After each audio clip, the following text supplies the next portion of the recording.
உலகமெங்கும் உள்ள அனைத்து இறைமக்களுக்கும் வணக்கம். நீங்கள் புதுசாக எங்கே வீடியோ பார்க்கறதா இருந்தால் கீழே இருக்கிற சப்ஸ்கிரைப் பட்டனை ப்ரெஸ் பண்ணிவிட்டு பக்கத்தில் இருக்கிற பெல் ஐக்கானையும் கிளிக் பண்ணிக்கோங்க. அப்போ தான் நாங்கள் புதுசாக போடுற வீடியோவோட அப்டேட் உங்களுக்கு கிடைக்கும். வாங்க இப்போ வீடியோக்குள்ளே போகலாம். பொதுக்காலம் 5ஆம் ஞாயிறு 9/2/2025. திருப்பலி முன்னுரை. இறையேசுவில் இனியவர்களே, இன்று தாய்த்திரு அவையானது பொதுக்காலம் 5ஆம் ஞாயிறை சிறப்பித்து கொண்டிருக்கிறது. இன்றைய நாள் மனிதர்கள் பலவீனமானவர்கள், ஆனால் கடவுள் அவர்களை தெரிந்தெடுத்து அருளால் நிரப்புகிறார் என்று கூறுகிறது. தூய்மையற்ற உதடுகளை கொண்ட மனிதன் நான் என்ற இறைவாக்கினர் எசாயாவையும் திரு அவையை துன்புறுத்தினேன், எனவே திருத்தூதன் என்று அழைக்கப்பட தகுதியற்றவன் என்ற திருத்தூதர் பவுலையும், ஆண்டவரே நான் பாவி, என்னை விட்டு போய்விடும் என்ற தூய பேதுருவையும் கடவுள் தம் இறையருளால் நிறைத்து ஞானத்திலும் அறிவிலும் தகுதியுள்ளவர்களாய் மாற்றும் அற்புதத்தை காண்கிறோம். இன்று கடவுள் நம்மையும் அழைக்கின்றார். பொறுப்புள்ள குடும்ப தலைவர்களாக, தலைவிகளாக, குடும்ப உறுப்பினர்களாக அழைக்கப் பெற்றுள்ள நாம் பிறர் வாழ நல்கருவிகளாக விளங்குகின்றோமா? இறையருளில் நிலைத்து வாழ அருள் வேண்டி இத்திருப்பலியில் மன்றாடுவோம். முதல் வாசகம். எசாயா நூலிலிருந்து வாசகம். அதிகாரம் 6, இறைவார்த்தைகள் 1 முதல் 8 முடிய.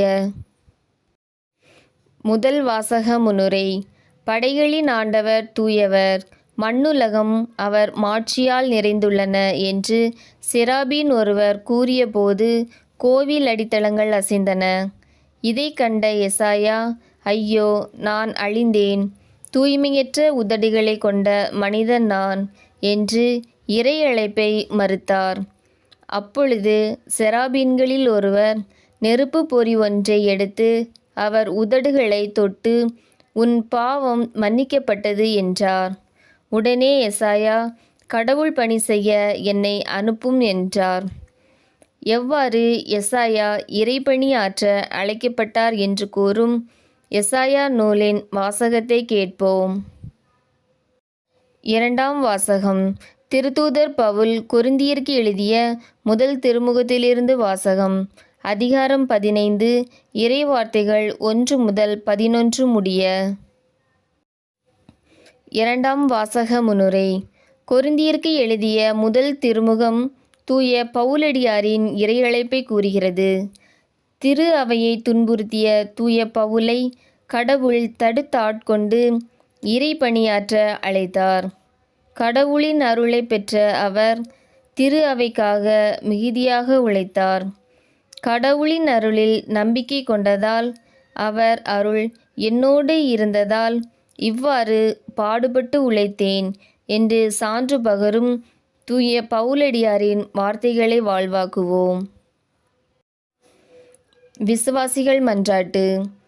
தகுதியற்றவர்களை தகுதி பெற செய்யும் அன்பு இறைவா, எங்கள் திருத்தந்தை, ஆயர்கள், அருள்பணியாளர்கள், அருட்சகோதரிகள், துறவிகள் அனைவரையும் உமது ஆசிரால் நிரப்பியருளும். அவர்களை இறை ஞானத்தாலும் உடல் நலத்தாலும் காத்து வழிநடத்த வேண்டுமென்றும் இறையழைத்தல் பெருகிட வேண்டுமென்றும் உம்மை மன்றாடுகிறோம். அன்பும் அமைதியும் வழங்கும் அன்பு இறைவா, எம் நாட்டு தலைவர்கள் மற்றும் உலக நாடுகளின் தலைவர்களை நலன்களால் நிரப்பியருளும். அவர்கள் நாட்டு மக்களின் வளர்ச்சிக்காக உழைத்திட வேண்டுமென்றும் அண்டை நாடுகளுடன் நல்லுறவை ஏற்படுத்தி கொள்ள வேண்டுமென்றும் உம்மை மன்றாடுகிறோம்.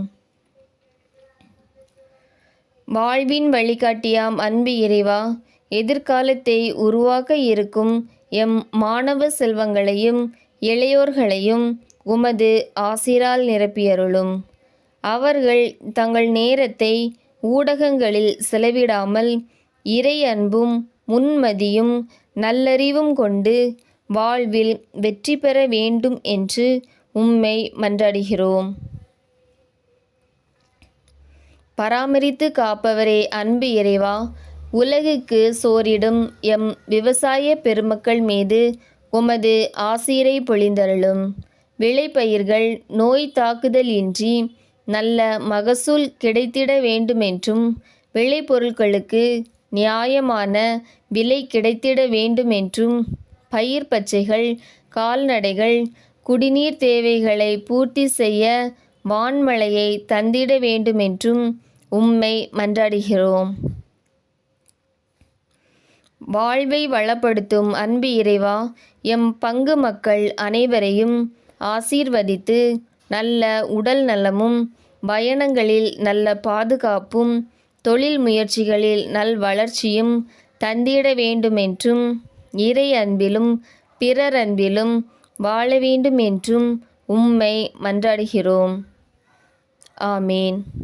உங்களுக்கு எங்கள் வீடியோ பிடிச்சிருந்துன்னா லைக் பண்ணுங்கள், கமெண்ட்ஸ் பண்ணுங்கள், உங்கள் உறவினர்களுக்கும் நண்பர்களுக்கும் ஷேர் பண்ணுங்கள். நன்றி.